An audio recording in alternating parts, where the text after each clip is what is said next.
3 साल की यादन्या इस बात से अनजान थी कि आज की इस दुनिया में अपनेपन का दिखावा कर रहे हैं ऐसे हैवान घूम रहे हैं जिनकी फितरत को पहचानना मुमकिन है। और यही वजह है कि आज महाराष्ट्र के मालेगांव का यह छोटा सा गांव डोंगरवाले जल रहा है। आंखों में आंसू और दिल में दर्द और गुस्से से भरे लोग सड़कों पर उतरकर उस न्याय की मांग कर रहे हैं जो एक 3 साल की बच्ची के लिए हर कीमत पर वह चाहते हैं। आज मालेगांव का किसान, वहाँ का मजदूर और वहाँ का हर मेहनत का इंसान गुहार लगा रहा है कि उसकी आवाज को सुना जाए। वहाँ पर केवल एक ही आवाज गूंज रही है, अब नहीं बचाएंगे बेटी। आरोपीला समोर आणा, त्याला आम्ही फाशी देऊ, नाही तर त्याला इथं आमच्या समोर उभा। अगर उसे सजा नहीं मिलेगी तो हम किन्नर समाज यहाँ पर जान दे देंगे। लेकिन मेन स्ट्रीम मीडिया के लिए तो एक गरीब परिवार से जुड़ा हुआ केस क्या ही टीआरपी लेकर आएगा।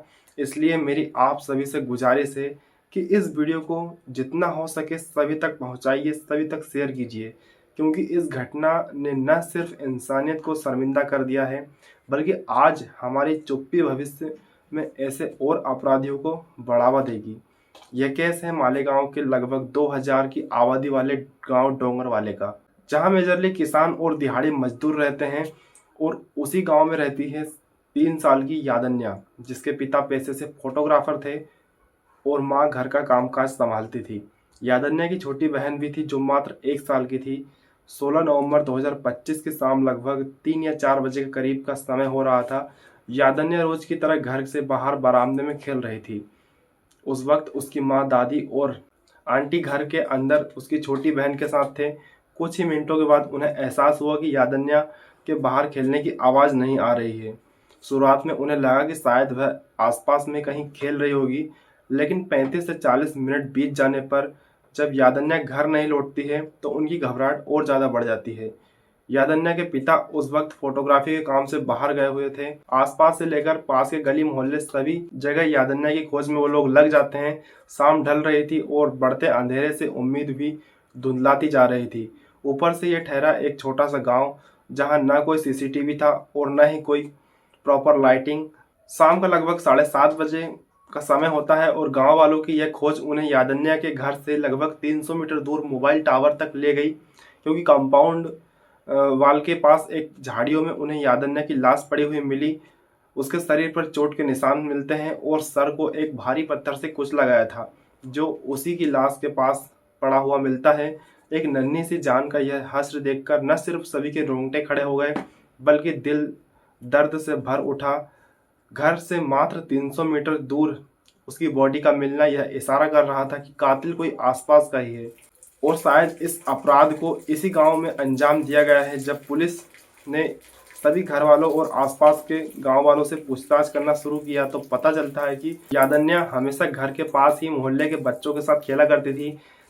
इसलिए जब पुलिस ने मोहल्ले के बच्चों से पूछा तो एक अहम सुराग उनके हाथ लगा। उन बच्चों ने बताया कि एक अंकल यादन्या को चॉकलेट दिलाने के लिए ले गए थे। जब पुलिस ने उनसे उस अंकल के बारे में पूछा तो उन्होंने उसकी पहचान विजय खैरनार के रूप में कि यह नाम सुनते ही मौके पर पुलिस के साथ मौजूद गांव वाले हैरान रह जाते हैं, क्योंकि यादन्या के घर से मात्र 200 मीटर दूर रहने वाला 24 साल का विजय खैरनार एक अनमेरिड डेली वेज का कंस्ट्रक्शन वर्कर था, जो खुद भी उन सबके साथ यादन्या को खोजने का नाटक कर रहा था। उन्हें अब उसका 2 बार मोबाइल टावर के पास कंपाउंड वाल को फांदना, जरूरत से ज्यादा फिक्र दिखाना और मदद करने के पीछे का ढोंग समझ में आ गया था।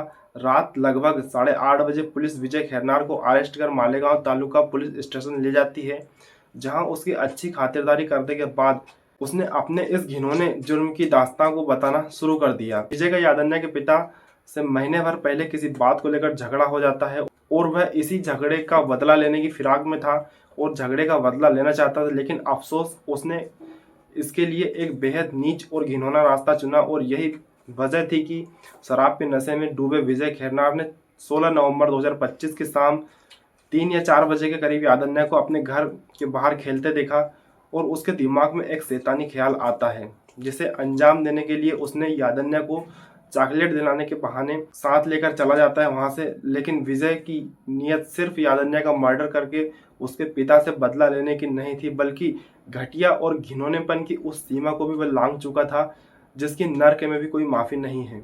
वही मासूम यादन्या के लिए तो वह उसके वही विजय अंकल थे जिनकी उंगली थामकर वो चलती थी। लेकिन अफसोस की जिंदगी के उन आखिरी पलों में जो उस बच्ची को सहना पड़ा, जिस दर्द और तकलीफ से वह गुजरी, वो मैं शब्दों में बयान नहीं कर सकता। विजय खैरनार जैसे लोगों के लिए अब मुझे हैवान, शैतान, राक्षस, दरिंदा जैसे शब्द भी छोटे लगते हैं।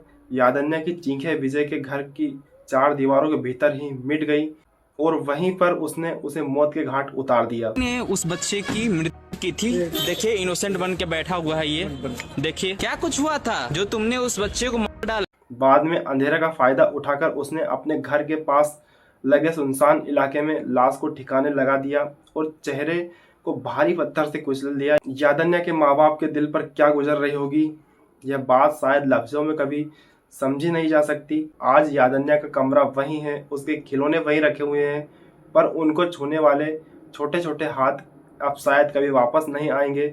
न ही इससे बड़ा दर्द माँ बाप के लिए कुछ हो सकता है और न ही कभी इसकी भरपाई हो सकती है। विजय खैरनार को गिरफ्तार कर लिया गया है। पुलिस का कहना है कि मेडिकल एविडेंस के तौर पर भी उसका डीएनए मैच हो गया है। सैकड़ों लोग आज सड़कों पर उतरकर केस को फास्ट ट्रैक कर फांसी की मांग कर रहे हैं। मालेगांव तालुका में फुल शटडाउन तक लगा दिया गया था। गुस्साए गांव वालों ने इस बात का सड़क पर उतरकर बड़ा विरोध किया और न्याय की गुहार लगाई, क्योंकि उन्हें डर है कि एक गरीब की बेटी के लिए अगर उन्होंने आवाज नहीं उठाई तो बाकी मामले के जैसे इंसाफ के लिए इंतजार के लिए यादन्या के घर वालों की आंखें पत्थरा जाएंगी। दोस्तों, हम उम्मीद करते हैं कि जल्द से जल्द उस अपराधी को कड़ी से कड़ी सजा मिले और इस पूरे घटनाक्रम को आप तक पहुंचाने का मेरा उद्देश्य किसी की भावनाओं को ठेस पहुंचाना नहीं था, किसी की भावनाओं को आहत करना नहीं है। बस आप लोगों को सावधान और सतर्क करना है। आप जहां भी रहो सावधान रहो, सतर्क रहो और अपना और अपनों का हमेशा ख्याल रखो। मिलते हैं आपसे किसी